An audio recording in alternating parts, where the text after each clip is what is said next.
Let's get her stuff set up.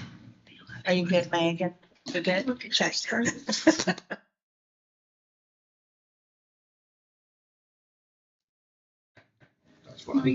Okay, I'm going to go ahead and call to order the Stanley County Board of Education special called meeting for Monday, September the 29th.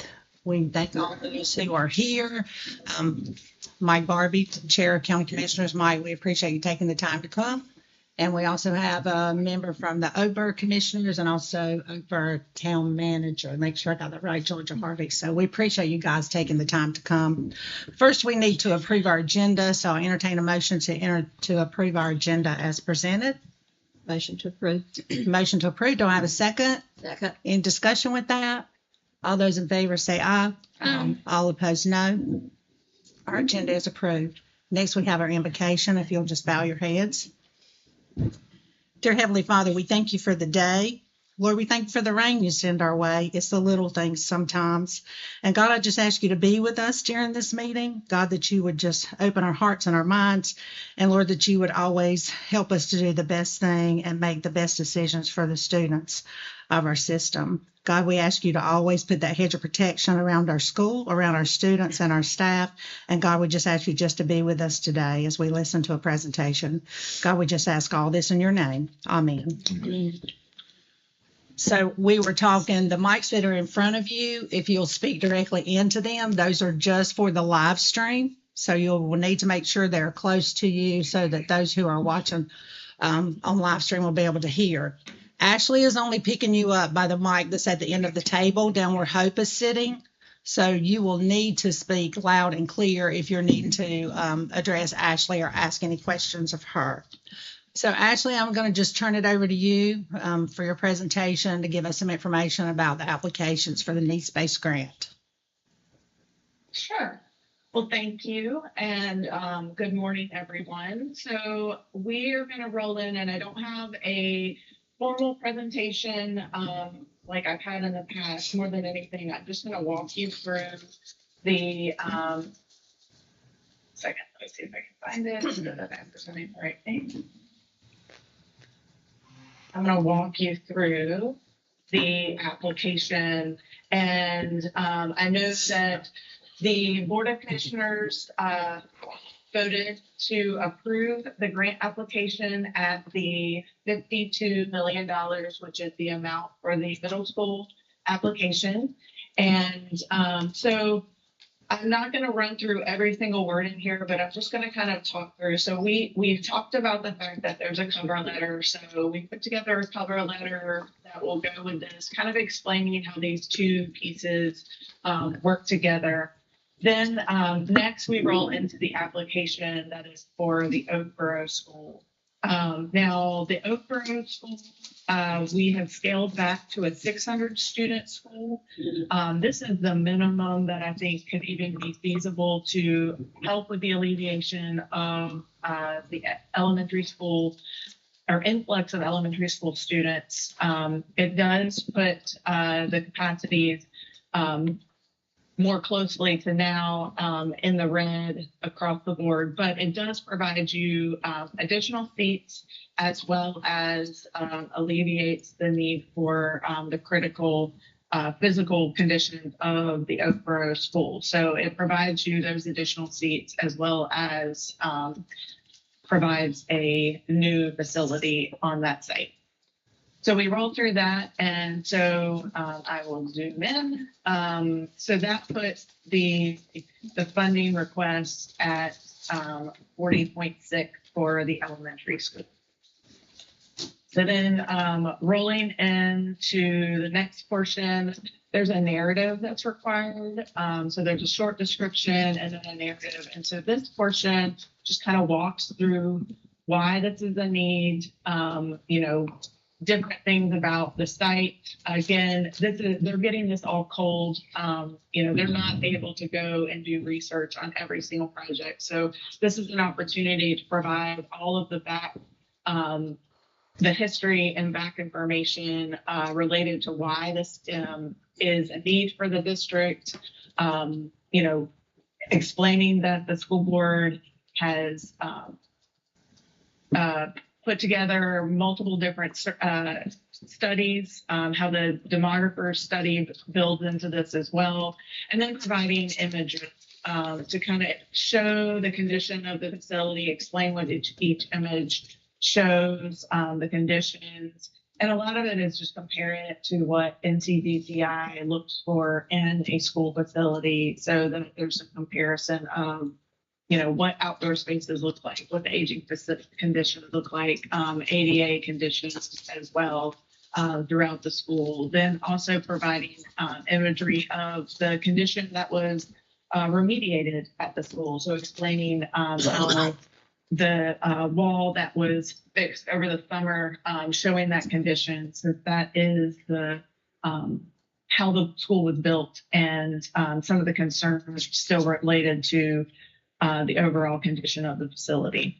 So then another piece that I was encouraged being included is one of the things that NCDCI does require when a district is proposing to demolish a school is the feasibility and cost analysis. And so going ahead and showing that that information has been put together and that it meets the requirements of having a school demolished. And so this is, I'll just zoom in on one part. You can see that it's kind of a scaled, they have a number system. And so pulling that information together to show them that you've done that due diligence as well. So moving on, also having the West Family School application in here. Again, that cover letter kind of binds the two together. This one is a little less extensive just because this is an addition, so you're not showing anything related to demolition or extensive needs related to renovation. You're really just talking about the capacity needs. So filling the application out as such, but still including a narrative later on. This addition is for $11.4 million grant application. Sorry, that part is actually wrong. I'll have to change that. But the actual grant application portion is the $10.8 million here. This is the match. And so the total amount is the 11.4. So then just having the narrative at the end, really discussing kind of the capacity needs and talking that through on what needs and what the student count is currently, how there's a need there, and walking them through a little bit on the spaces that are going to be added within that addition. So the next question you might ask is what exactly is being added in that addition? Because I know that number is different compared to what was presented in the commissioners meeting and the school board meeting. And so really this was a task of finding out what was essential to be added, no fluff. We were looking at it from a perspective of if you're building a middle school now, what is kind of the delta between the square footage? What are those spaces that you don't have? Those spaces might be extra. And so walking through kind of what were the actual needs. And so adding the capacity to the 950, it really is adding those science classrooms. The science classrooms currently are housed in what we would call a general classroom, 950 square foot. And so these science classrooms are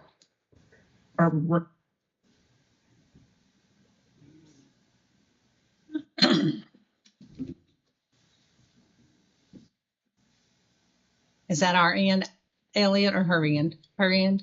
I think it's ours. Signal in here hasn't been good for me all morning.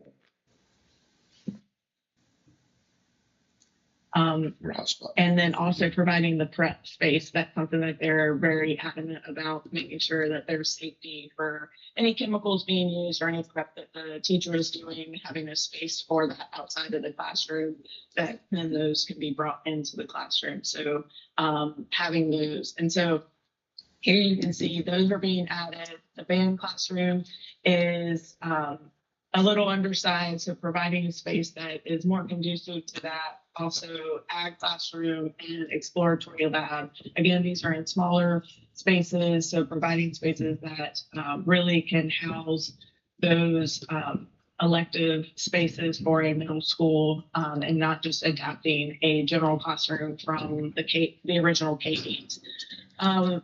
There's some small admin spaces that as you increase your student capacity, then you'll need to increase the admin spaces, minimal office space, storage space, and things like that. And then an EC classroom at the larger size, just to make sure that we have that space for a full 950 student middle school, having a larger space that's more tailored towards like self-contained. Currently, there are 2 larger EC spaces, but not at the square footage of 1,000 square feet. And then having 2 breakout resource spaces. Those are things that there's only one of those at the middle school now. And again, with a larger student capacity, there's an opportunity to need those kind of spaces for pull-out space for students and staff, and then obviously the circulation. So that brings us down to just over 22,000 square feet for that addition. So I know that's probably the biggest question that might be asked, and then you can see kind of how that extrapolates out to that $11.4 million based on. We also, one other thing that is different about this application is our recommendation was the 450, sorry, let me get back so I can stop sharing for a second. The $450 a square foot, after some discussions with Dr. Dennis and kind of working through what we're seeing in the industry, we are going to the bottom of what we would recommend. And so 425 is the lowest that we just not knowing what escalation is going to do. I think that puts you at a position where it's not alarming. It's not alarming, but it does provide for those things, but also not for, we're not going to the top. We're not going below the bottom. So $425 a square foot is what is included for all of those, the addition and the new construction. Okay. So I will stop, and I'm sure there's some questions. Okay. Any questions from board members? I know. So just to summarize, the basically $30 million that's not going to happen is being absorbed by a change in the square footage cost from 450 to 425. And what was omitted from the original plan? It seems we had conversations about an auditorium for the middle school. That's not there. So what other things are not included? So some spaces that, if I'm just comparing a 950 student middle school based on generally what NCDPI looks at programmatically, and again, they're a recommendation agency, so everything can be adapted and tailored beyond the science classrooms. There would not be a dance drama. I know that's not a program you currently have. It is something that they have in their program. That's a much larger space at 1,800 square feet. So that would be, that's not included. We've minimized some of the square footages for the electives. So instead of maybe a 1,200 square foot space, we put that at 1,000 square feet so that it's still a large space. It's still bigger than the general classrooms that most of these are housed in, but it wouldn't be as large as maybe you would see in a brand new school. There is no new facts lab. That space is currently utilizing a space within the school, just keeping that in the space that it's currently in. There is not a secondary health classroom. The auditorium is obviously a large piece of that. And then administrative space, there were some additional spaces that, again, NCDPI looks at from a 950. We kind of whittled that down to just the spaces that we felt were pertinent to, one, the minimized amount of additional programs, but also the trying to get it within the square footage and dollar amount. Thank you. Any other questions? So I have two. In the cover letter, you say that the two projects are interdependent and one can't be done without the other, and also that it's a consolidation of two or more schools. Can you explain both of those, please? Let me open that so I can get to that. So when you were putting the cover letter on there, to not have them be interconnected is a big part of it, because they're not going to pick one or the other. You're going in and saying you want the $52 million for the middle school. And then if you don't say that you're going to then utilize it for the elementary school, then you can't. So that's how they are connected together. It is pertinent that they go together. Otherwise, the $52 million cannot be then utilized for the elementary school. You'll have to point me to the part where it says consolidation, because I don't actually. Hold on.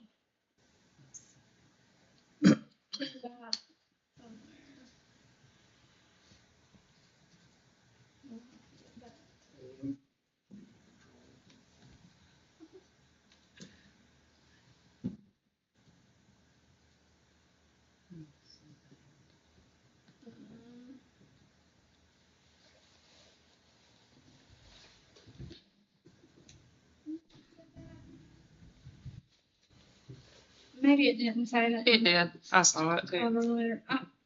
Sorry, actually, I had emergency surgery Friday, so I was reading this in the hospital. Oh no, you're totally fine. And so I just did a word search on the whole PDF, and I don't find it. Well, I do find it two places. It's actually in the application, Maybe but that's not what- in anything that was written by us. Okay, so maybe it was in a different part. Yeah, if you find it, It's on please page point- 30. Page 30. Okay. I just was wondering, if somebody could explain, maybe for the public also, just what that means, because I know that word is kind of a buzzword. It's under the facility replacement. Yeah, so that is actually part of we don't write that. That is actually part of the application. So that's the prioritization and the definitions of the words that are being utilized. So that is just part of the actual application. And so it's just boilerplate. It's in every application. It does not have anything to do with your project. It just says if you use the words facility replacement, are the projects consolidating two or more schools into one new facility? And so that is just DPI's language, not any language that was added by Mosley or by Stanley County Schools. Thank you. I just wanted, because that's one of those words that kind of get people a little. Yeah. Exactly. That whole page basically is, like you just said, that's part of the application. That's not anything that you added or typed in or whatever. It's just part of the original application for every school district. Correct. I guess you said use this microphone or that. Well, Talk toward that. yeah, but you'll need that if you want the live stream to be able to hear I guess the only question is I'm trying to understand, because I mean, $30 million almost purchases or builds a new, I mean, we're like 11 million, 12 million off, but I mean, I'm still trying to make sense of where the 30 million would have gone, because I mean, for just a few classrooms and like 200 square feet in one area, I'm just still trying to make sense of where we're losing 30 million. I mean, are we going to be able to still get the furniture, like all the details of a new school, especially for, I mean, what was it, $700,000 that is not included in the grant? I'm just trying to make the math make more sense. So all of the soft costs, which would include your furniture, is included in all of these numbers. So when you look at a 600 student school versus a 700 student school for the elementary school, that obviously had substantial savings. And I can pull that up. Sorry, I'm not great at doing that math while I'm talking. But then the same thing happened at the middle school level. So that's, you're saving in both spots, and then dropping the square footage cost again provides the ability to save money there. So for every square foot, you're saving $25. So just that in and of itself saves a considerable amount. Again, this is a approach to be able to provide both of the things that you need. It doesn't mean that you can't. You're definitely going to be able to do both. It just means that there will not be a lot of wiggle room for.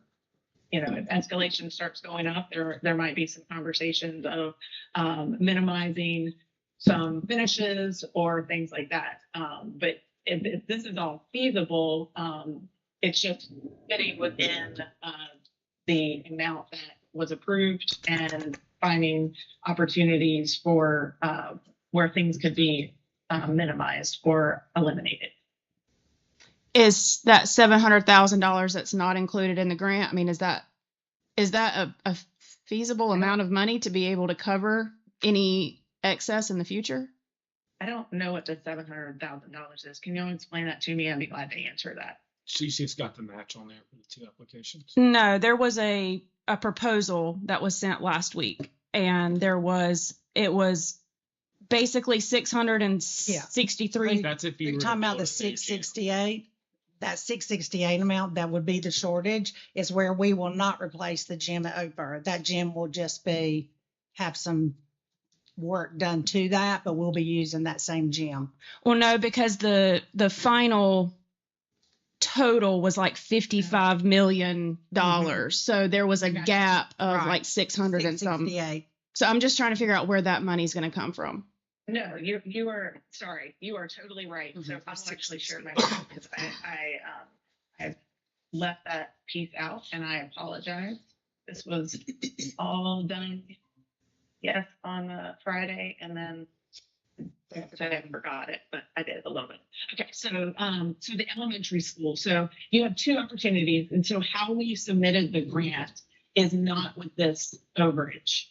We submitted the grant with this right here. Right. So it is providing the opportunity for, it has you reusing the existing gymnasium and renovating that. So hopefully this is not confusing, but see this piece that I'm highlighting right here. This is building a new 600 student with 700 core elementary school. And then this is what the existing gym is and renovating that. So this is the renovation of that existing gym. So this portion that I'm highlighting right here, and then this portion that I'm highlighting, right here, is how the application actually how the application is actually written.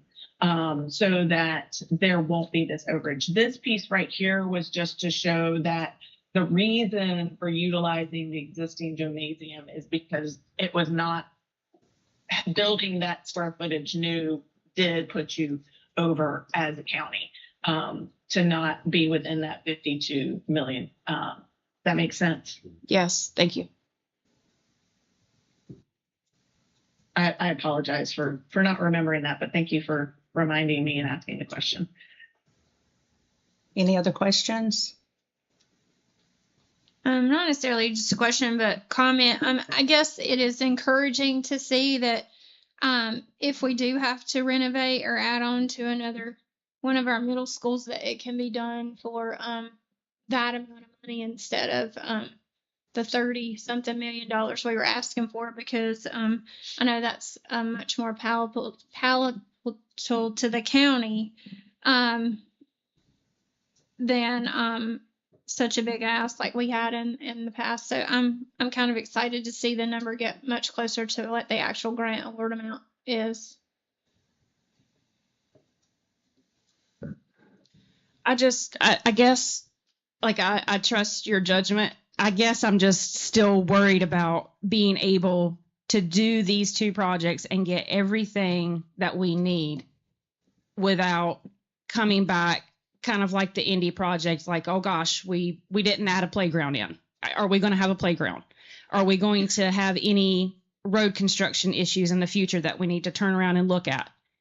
Are we able, especially with Oakboro and that small town of Oakboro with the road being the way it is, are there any added costs that we're going to kick ourselves the next year saying, well, we did not include that?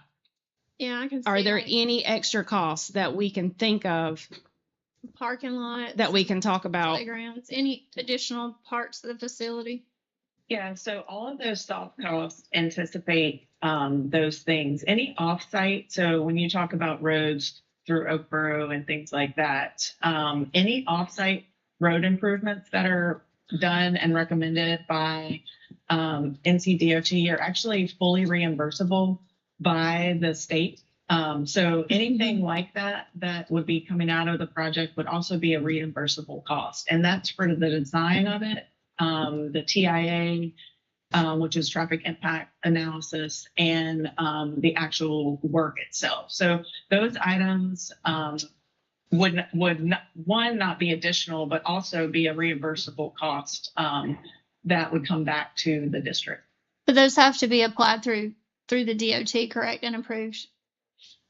Yeah, so if the Yeah. DOT makes any recommendation, which as you move through a project, and I'll get a little bit in the weeds here, and I apologize, but so when we go through a project, one of the first things we'll do is, because you're increasing capacity at both of these schools, a TIA, which is that traffic impact analysis, will be done by a traffic engineer.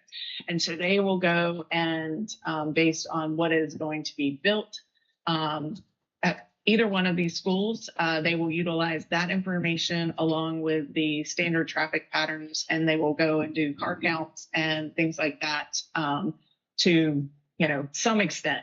And that always varies just depending on where it is and, where intersections are. And so they will go and do that, and then they will provide that analysis to NCDOT, and through conversations with them, and there's an organization within NCDOT that's called MSTA, and their sole function is to analyze this and then say, our recommendation is that because you have a school here and the capacity is X, the road improvements are this. And then that will go back and forth with the traffic engineer. There might be some things that get tweaked. And then finally, whatever is finally approved by NCDOT, they are required by general statute to pay for. But isn't that a pretty lengthy process typically? Oh, my question. Well, yes. And Yeah. so that's why we started at the very beginning of the project. So that whole process, Okay. because a lot of times, and I don't know all of the ins and outs of the municipalities with Oakboro, but a lot of times driveway permits and things like that are required for construction have to be, won't be issued until that process is done. So we want to get all the way through that process. Then yes, you apply for the reimbursement, and then those monies come back to the district. Okay. So technically you do have to upfront that cost, and then what you're saying is we would be reimbursed. Right. Is any of that but, upfront cost included in these soft costs? But you said no, correct?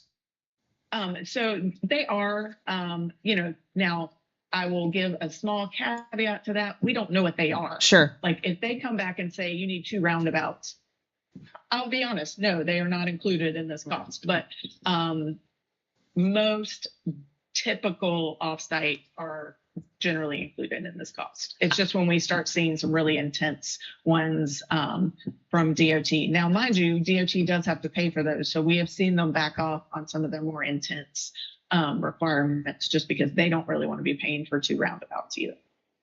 I know I'm being nitpicky, but we're in a crisis for AC units and boilers and such. So that's why I'm asking these hard questions, because I'm sure that those types of costs, upfront costs, would be similar to purchasing something like that. So that's why I'm being nitpicky. I mean, they're good questions. Mm-hmm. to me, I think with the Indy project, I think one disadvantage to us with that was that Mr. Benton came in the middle of that project after a lot of the planning had already been done. So to me, it's encouraging to me that if we get these grants, that Mr. Benton is here through the beginning of the process to the end of it, which to me, I believe is very helpful for us, very beneficial. To not have a change in the middle where the person who steps in is not really sure what's happened prior. Any other questions? I don't think so.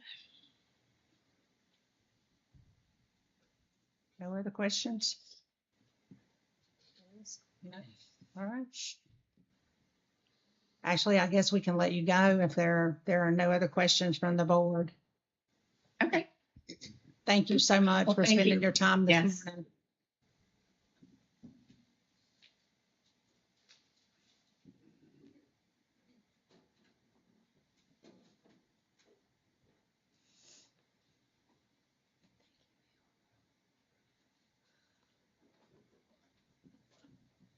So the board we do have to vote on this application again, since we did, there were changes made to this due to what the county commissioners actually approved, which was the 54.6 million total cost for the two applications. So we will have to make a motion and the board will have to vote to approve the application again. I move to approve the application. All right, so I have a motion by Ms. Glenda to approve the application as it is written. Do we have a second on that? Second. Any discussion? This document will then in turn go back to the commissioners for them and their attorneys to review and be signed. I don't know that y'all actually voted on that, Mike. It was just that the application stay within that dollar amount and that it had to be for the two applications. I feel better. Jenny looked over that wording before everything. We can do that. Give it to her. As soon as we can get that back from Ashley and we can get my signature on there, we can send it to you. And then that way you can have your attorneys look at it on your end and we can get the signatures that we need in order to be able to send those in. The deadline on that is Friday. Yeah, of I'm this week. just trying So to we, get a time. yeah. Sorry, I may be. no, you're fine. That's Out of fine. the loop. I definitely understand that that's Yeah. something she's probably going to want to look at. So that's fine. So we already have the application. It's just making that one number correction. I think Correct. she's gonna fix, Correct. and then you Yeah. sign. Okay. So I think Yes. it should be kind of- So I guess the only other thing is what would be the board's plan for the DOT? And because I know West Stanley Middle School is crazy with the students that we have.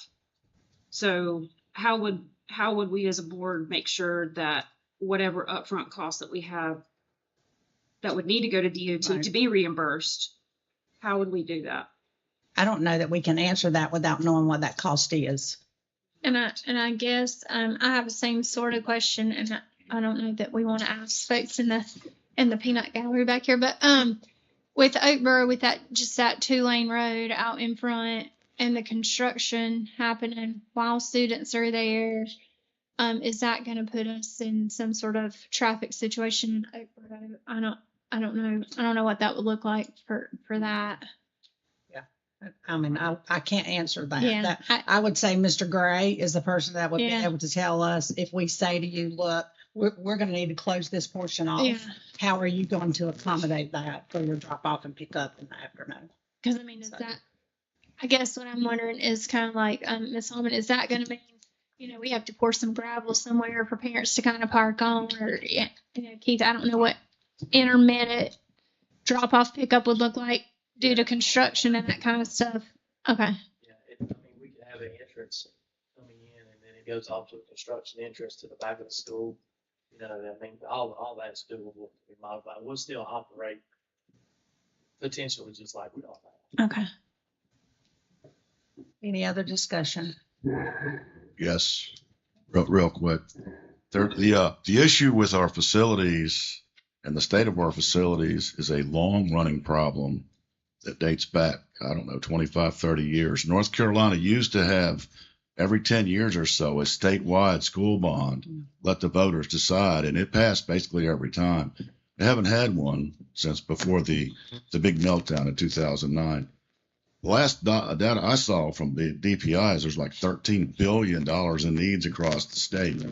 I'm not going to hold my breath waiting on the state to fix this.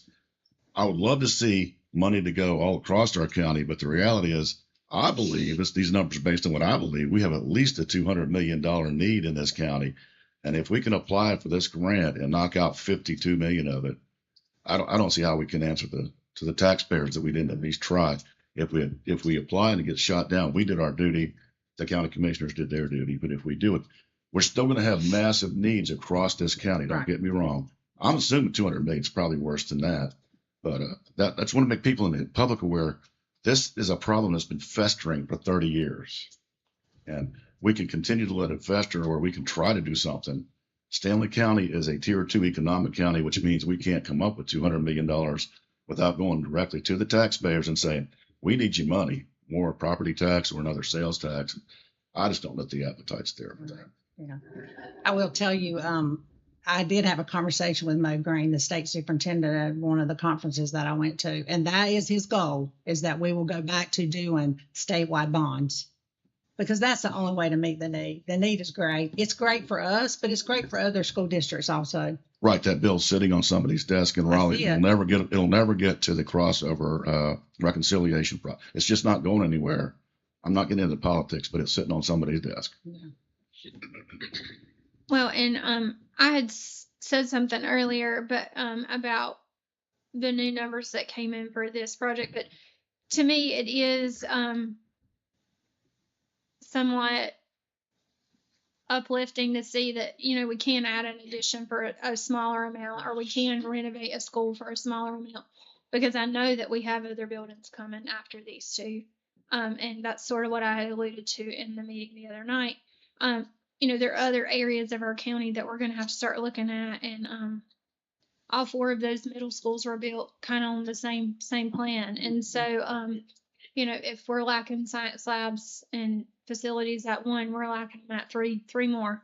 And if we can't get 30, 40, $50 million at a time, maybe we can start applying for these grants, or either just start asking the county commissioners for a smaller amount at a time to take on a couple of schools at a time, because unfortunately, this is not the only need. I think, as Ms. Whitaker was saying, we have many more with 20-something campuses coming behind this. So just glad to see that we're going to be able to apply. Yeah. Hopefully get this money. Yeah, and I think that's one thing we remind the public about, is that, we're pursuing these grants, but with or without these grants, those needs are still there. They're not going away if we don't get this grant. We're just going to have to go about it a different way at that point. I feel like that this board, we've discussed the needs. We know what the needs are. We've seen all the data that supports what our needs are.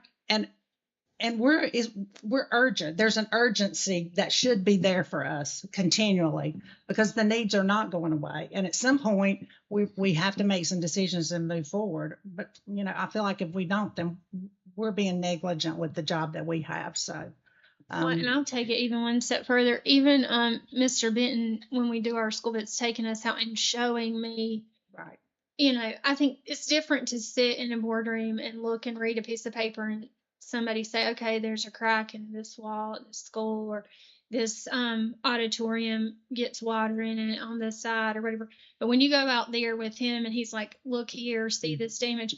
I don't do construction for a living. That's not what I do. I didn't know that I would even be dealing with that when I signed up to run for school board. It's not something you really think about, all the ins and outs of what your job duties are going to be. But for him to take us out and show us that in the last few years, I think that really makes a difference as a board member, to see the actual damages and the things that need to be repaired, and the things that make our students and teachers facilities much better. So I appreciate the fact that he has done that, and Yes, very much so. helped us to understand what those actual needs look like, instead of just reading or getting a report during a board meeting. So I do appreciate that. Any other discussion? I just have one more thing. As a board member, I can get behind 2.6 million more so than 30 million, because the reason why I voted no the first time is I just could not get behind the 30 million idea and tying up all of our capital. So I'm grateful to see that we did have a backup plan and that we can do these two projects at the, hopefully if we get the grant, at only the expense of 2.6 million from the taxpayer. So. Okay. All right, if there are no other discussions or comments, we're going to take a vote. So all those in favor of approving the grant that Ashley has presented in front of us, would be the two grants, one for the replacement of Oprah Choice STEM School and the other in addition to West Stanley Middle School. All those in favor say aye. Aye. All those opposed, no. Motion passes. I will entertain a motion to adjourn. Motion to adjourn. Do I have a second? Second. Any discussion on that? All in favor say aye. All opposed, no. Doug bait on that. We are adjourned.